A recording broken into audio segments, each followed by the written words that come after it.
Alright, and hello, this is a 1971 Ford Mustang. I had not found any videos on it because I guess this is supposed to be intuitive.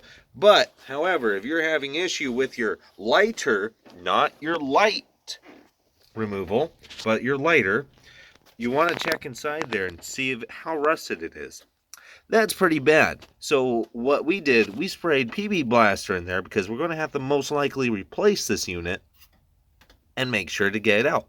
But if it's stuck and you don't want to break something, look at these little tabs in there.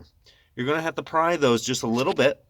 And the tool that I used was not a screwdriver, but something a little more precise, more like a pick. And all what I did was simply go in here, apply pressure, and rotate very slowly. I don't know if you can see on the sides of the wall, but there's a slight little groove. Keep applying pressure and turning, and then you will eventually get this out. And then while turning, you want to put your hand, yes, I removed the unit. You are going to not be lazy and remove your cluster. This is very crucial if you want to do this. You could try doing it from the bottom, but you are going to have a bad time. You are then going to remove the ground wire and the power wire right there, all right next to each other, and hold this unit.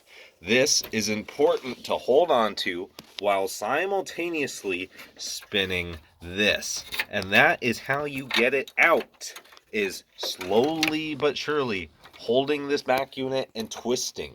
You will get it. You will do it. That is the video on how to remove your 1971 lighter switch. Wow. Easy job, guys.